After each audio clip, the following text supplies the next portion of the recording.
Hello बच्चों, क्या हाल चाल, कैसे हैं आप लोग? अच्छे हैं तो अच्छे रहिए, स्वस्थ रहिए, पढ़ते रहिए। तो आज हमारा बिजनेस एनवायरनमेंट का सेकंड पार्ट है। तो आइए स्टार्ट करते हैं। ये भी कुछ सिलेक्टेड क्वेश्चंस हैं जो आपके लिए काफ़ी हेल्पफुल होंगे और अपने फ्रेंडों में थोड़ा शेयर कर दीजिएगा। तो आइए स्टार्ट करते हैं। हमारा सबसे फर्स्ट क्वेश्चन है कि प्रशुल्क नीति को कहा जाता है। प्रशुल्क नीति को किस नाम से जाना जाता है? तो राजकोषीय नीति के नाम से जाना जाता है। सेकंड हमारा क्वेश्चन है, दो दो क्वेश्चनों का सीरीज ले रहे हैं, कि विदेशी पूंजी में शामिल किया जाता है। तो ध्यान दीजिएगा, विदेशी जो पूंजी है इसमें वित्तीय सहायता, व्यापारिक ऋण, विदेशी निवेश सभी को शामिल किया जाता है, अर्थात ऑप्शन इसका होगा टी। अगला है कि विभिन्न बाजारों में किसी उत्पाद के लिए अलग अलग कीमत वसूलने की प्रथा को कहा जाता है। जैसे विभिन्न डिफरेंट मार्केट में उत्पाद को अलग अलग प्राइस पर, मतलब दाम पर वसूलने की प्रथा को किस नाम से जाना जाता है? तो मूल्य विभेद के नाम से जाना जाता है। 4 नंबर हमारा क्वेश्चन दिया है कि औद्योगिक लाइसेंसिंग को अपनाया गया। भाई, औद्योगिक लाइसेंसिंग को कैसे अपनाया गया? औद्योगिक नीति प्रस्ताव को क्रियान्वित करने के लिए अपनाया गया। ठीक है। अगला है, उद्योग विकास एवं नियमन अधिनियम कब लागू किया गया? उद्योग विकास एवं नियमन अधिनियम कब लागू किया गया था भाई? 1951 में। ध्यान से देखिएगा, पिछले लेक्चर में भी क्वेश्चन ये था, लेकिन इसी से रिलेटेड था, ये नहीं था। प्रतिस्पर्धा अधिनियम का उद्देश्य है, जो हमारा प्रतिस्पर्धा अधिनियम जो बना था, तो उसके पीछे क्या उद्देश्य था?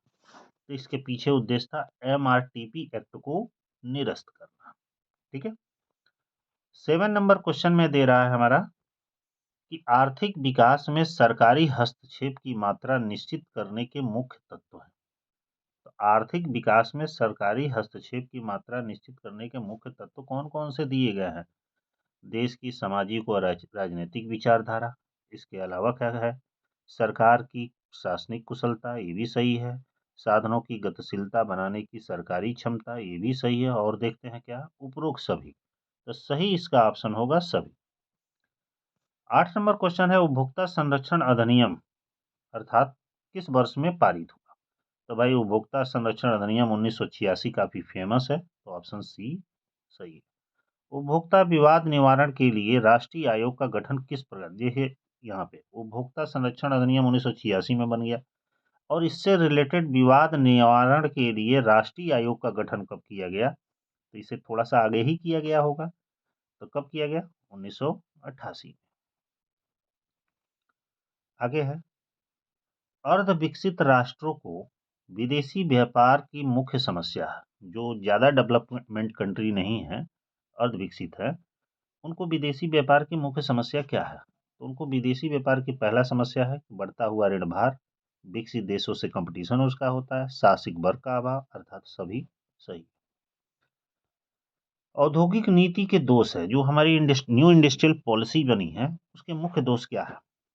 तो उसके मुख्य दोष है बहुराष्ट्रीय निगमों द्वारा शोषण, मैंने मल्टीनेशनल कंपनियों द्वारा उनका शोषण होता है, अंतर्राष्ट्रीय वित्तीय संस्थाओं का प्रभाव, और अलग से जो इंटरनेशनल लेवल के फाइनेंशियल इंस्टीट्यूट है उनका भी इफेक्ट पड़ता है, रोजगार की कमी होती है। उपयुक्त सभी सही। राजकोषीय घाटा बराबर, राजकोषीय घाटा का फार्मूला यहाँ पर पूछा जा रहा है कि क्या जोड़ दिया जाएगा उधार व अन्य देनदारियों में, तो राजकोषीय घाटा हो जाएगा।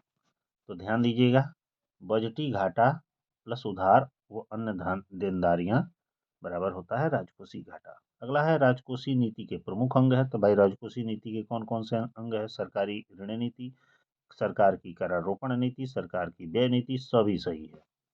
ऑप्शन डी सही।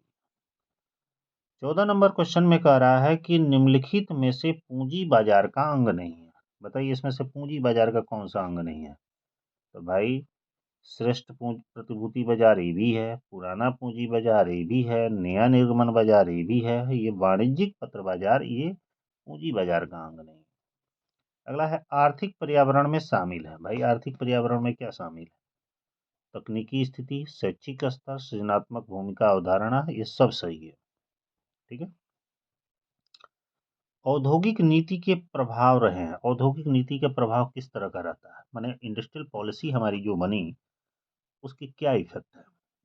पहला, लाइसेंस व नियंत्रण में छूट बिल्कुल मिला, उत्पादन लागतों में कमी ये भी होता है, प्रतिस्पर्धा को प्रोत्साहन मिलता है, सब सही। अगला है व्यवसाय के आर्थिक पर्यावरण को प्रभावित करते हैं। व्यवसाय के आर्थिक पर्यावरण को क्या प्रभावित करते हैं?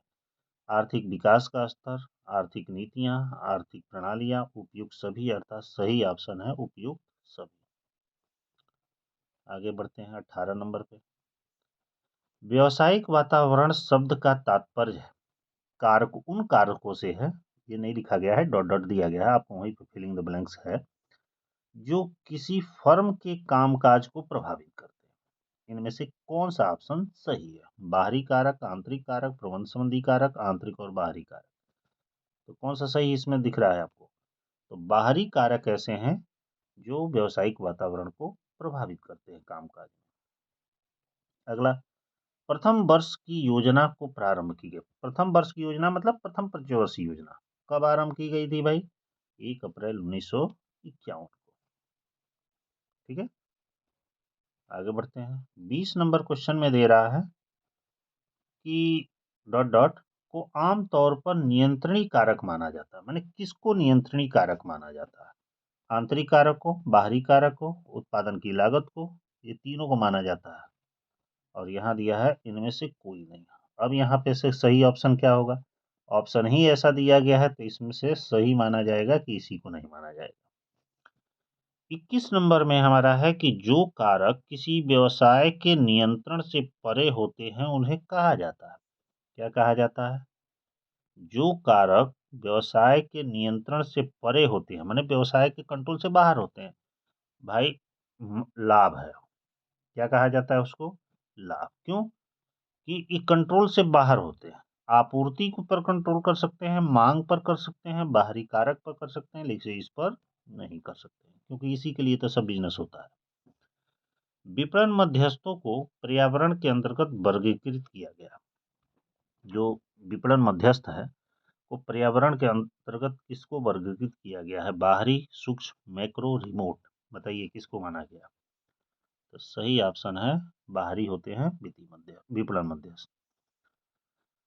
किसी फर्म के प्रबंध द्वारा अपनाई जाने वाली मूल्य प्रणाली का उसके पर्यावरण पर निश्चित प्रभाव पड़ता है। किससे पड़ता है? आंतरिक, बाहरी, मैक्रो, कोई नहीं। सही ऑप्शन क्या है इसमें? इनमें से कोई नहीं। 24 नंबर में है निम्नलिखित में से कौन सा व्यवसाय की सामाजिक जिम्मेदारी का दावेदार है? पूछ रहा है कौन व्यवसाय की सामाजिक जिम्मेदारी का दावेदार है? शेयर धारक, यही सही है, बाकी तो ये दोनों है ये नहीं। सही ऑप्शन क्या है? शेयर धारक। अगला है विक्रेता के संबंध में खरीदारों के अधिकारों और शक्तियों की रक्षा के लिए एक गठित आंदोलन है। क्या है? उपभोक्तावाद, एमआरटीपी, उपभोक्ता संरक्षण अधिनियम, उपभोक्ता अदालतें। तो सही इसका ऑप्शन होगा उपभोक्ता अदालतें। ठीक है, आगे बढ़ते हैं। निम्नलिखित में से कौन सा सूक्ष्म पर्यावरण का हिस्सा है? बताइए, सूक्ष्म पर्यावरण का हिस्सा ग्राहक, प्रतिस्पर्धी, आपूर्तिकर्ता, उपरोक्त सभी। तो सही इसका ऑप्शन होगा आपूर्तिकर्ता जो होता है वह क्या होता है? सूक्ष्म पर्यावरण का हिस्सा होता है। एमआरटीपी एक्ट लागू हुआ, बताइए एमआरटीपी एक्ट कब लागू हुआ? तो अंदाजे ही मार देना चाहिए आपको। इसमें ऑप्शन दे रहा है 1969, 71, 70, 72। सही ऑप्शन क्या दिख रहा है आपको? 1970। मुद्रास्फीति की दशा उस स्थिति में उत्पन्न होती है, ये पीछे के क्वेश्चन में भी है, ये ऑप्शन सही है, आपको बताए भी थे कि जब किसी देश में, ध्यान दीजिएगा, जब किसी देश में क्या होता है, वस्तुओं के दाम बढ़ जाते हैं और मुद्रा की वैल्यू गिर जाती है तो ऐसी स्थिति को मुद्रास्फीति कहा जाता है। 39 नंबर है कि पूर्ण रोजगार प्रदान करना किसका मुख्य उद्देश्य है? पूर्ण रोजगार मौद्रिक नीति का, राजकोषीय नीति का, गरीबी का, इनमें से कोई नहीं।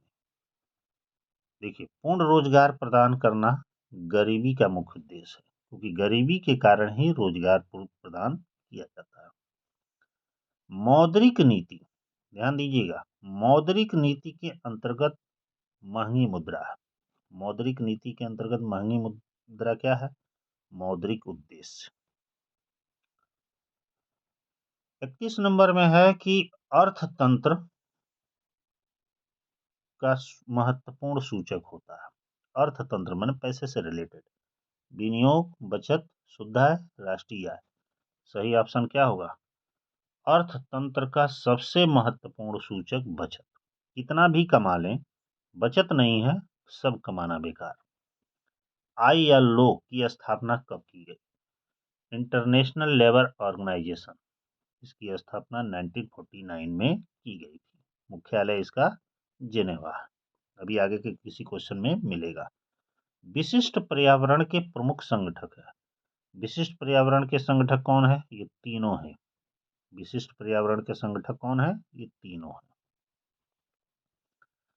राष्ट्रीय कृषि नीति की कमियां हैं, माने नेशनल हमारा एग्रीकल्चर जो पॉलिसी है, इसकी मुख्य कमियां कौन कौन सी हैं भाई? कृषि विकास दर का निम्न स्तर, निजी क्षेत्र को प्रोत्साहन, अनुबंध कृषि पर जोर, उपयुक्त सभी। अगला है, निम्नलिखित में से कौन भारतीय अर्थव्यवस्था में संरचनात्मक परिवर्तनों को दर्शाता है? सही ऑप्शन इसमें सेवा क्षेत्र का योगदान बढ़ गया, सही है। प्राथमिक क्षेत्र का योगदान कम हो गया, ये भी सही है। द्वितीय क्षेत्र में ज्यादा बदलाव नहीं हुआ, ये भी सही है। ऑप्शन डी सही। 36 नंबर में कह रहा है नई आयात निर्यात नीति की विशेषता है, माने हमारा न्यू इंपोर्ट एक्सपोर्ट जो पॉलिसी है, इसकी क्या मुख्य विशेषता है? निर्यात पर से परिणात्मक प्रतिबंधों की समाप्ति, बिल्कुल हुई है। कृषिगत निर्यातों को विशेष प्रोत्साहन, बिल्कुल प्रोत्साहन मिला है। विशेष आर्थिक क्षेत्रों की सुविधाओं में सुधार भी हुआ है, सही ऑप्शन है डी। वर्तमान में कोई भी देश नहीं है शक्तिशाली, आत्मनिर्भर, कमजोर, उपयुक्त सभी। तो सही ऑप्शन है सी, कमजोर, क्योंकि हर देश अपने लेवल पर बेहतर है। आगे बढ़ते हैं। 38 नंबर में कह रहा है कि विश्व की अर्थव्यवस्था में महत्वपूर्ण स्थान है, किसका है? स्वदेशी व्यापार का, आंतरिक व्यापार का, अंतर्राष्ट्रीय व्यापार का, उपयुक्त सभी। तो सही ऑप्शन है अंतर्राष्ट्रीय व्यापार का। विश्व की अर्थव्यवस्था में अंतर्राष्ट्रीय व्यापार का ही योगदान है। अंकटाड का अर्थ क्या है? ये अंकटाड एक व्यापारिक संगठन है और उसके डेवलपमेंट के लिए बनाया गया है। इसका पूरा नाम है व्यापार एवं विकास एवं संयुक्त राष्ट्र समिति, इसी को कहा जाता है अंकटाड। अगला है, राष्ट्रीय निवेश कोष की शुरुआत की गई, मतलब राष्ट्रीय निवेश कोष की शुरुआत कब की गई थी? तो भाई अप्रैल 2005 में। सॉरी, राष्ट्रीय निवेश कोष की स्थापना की शुरुआत की गई थी दिसंबर 2006 में की गई थी। ठीक है। अगला है 41 नंबर, भारत में व्यापार नीति को उदार बनाया गया। भारत में व्यापार नीति को कब उदार बनाया गया था? 1992 में। लेकिन सही मायने में माना जाए तो 1991 होना चाहिए। क्यों? कि 1991 में न्यू इकोनॉमिक पॉलिसी लागू की गई और इस पॉलिसी को लागू करने के जस्ट अगले साल से ही हमारा जो कंट्री का, इंडिया का जो बिजनेस जो पॉलिसी थी उसको लचीला बनाया गया। अगला, व्यापार में लागू नैतिक सिद्धांतों और आचरण के नियमों की प्रणाली को संदर्भित करता है। व्यवसाय पर लागू जो भी नैतिक सिद्धांत और उसके आचरण है, उसके नियमों की प्रणाली को कौन संदर्भित करता है? तो नैतिक है तो नैतिक आचार संहिता संदर्भित करता है। ऑप्शन डी सही है। 43 नंबर क्वेश्चन में कह रहा है कि व्यवसाय के आर्थिक पर्यावरण को प्रभावित करता है। व्यवसाय के आर्थिक पर्यावरण को क्या प्रभावित करता है? आर्थिक विकास का स्तर, आर्थिक नीति, आर्थिक प्रणाली, इनमें से सभी क्या प्रभाव कर डालता है? तो सही ऑप्शन है इसका इनमें से सभी। भारत में उदारीकृत विनिमय दर प्रणाली की व्यवस्था लागू की गई। उदार विनिमय दर प्रणाली कब लागू की गई भाई? इसमें से सही ऑप्शन तो चारों में से कोई नहीं दिख रहा है, इनमें से कोई नहीं। 45 नंबर क्वेश्चन है, निम्नलिखित में से कौन सा कथन सही नहीं है? अंगटाट संयुक्त राष्ट्र संघ की एक सहयोगी संस्था है। सही नहीं पूछ रहा, तो ये सही है। अंगटाट का प्रथम सम्मेलन जिनेवा में हुआ, ये भी सही है। अंगटाट दशम में विकसित और विकासशील राष्ट्रों में आपसी हितों को लेकर टकराव बना रहा है, ये भी सही है। अंगटाट नौम विकास राष्ट्रों के हितों की रक्षा करता है, ये सही नहीं है क्योंकि ये दोनों संगठन को लेकर चलता है, दोनों तरीके के देशों को। तो सही है आपका डी। 46 नंबर में है कि नीति आयोग का अर्थ है, माने नीति आयोग का पूरा नाम पूछ रहा है। तो सही है कि national institute for transforming India, इसी को कहते हैं नीति आयोग। काफी इंपॉर्टेंट है ये। ILO का मुख्यालय है, ये पिछले क्वेश्चन में था, इसकी स्थापना कब हुई थी? तो ये मुख्यालय इसका जिनेवा में है। 48 नंबर में है कि मांग प्रेरित स्फीति उत्पन्न होगी। मांग प्रेरित स्फीति कब उत्पन्न होगी? तो 4 ऑप्शन दिए गए हैं। उत्पादन में वृद्धि होना, मौद्रिक आय बढ़ना, उत्पादन लागत बढ़ना, मुद्रा कोष की मांग बढ़ना। मौद्रिक आय जब बढ़ती है तो मांग प्रेरित होती है। व्यापार चक्र के अधिविनियोग सिद्धांत के प्रतिपादक कौन थे? व्यापार चक्र के अधिविनियोग सिद्धांत के जो प्रतिपादक है हेयक महोदय है। और 50वां हमारा क्वेश्चन है, व्यापार चक्र के नौ प्रवर्तन सिद्धांत के प्रतिपादक कौन है? तो भाई शुम्पीटर है।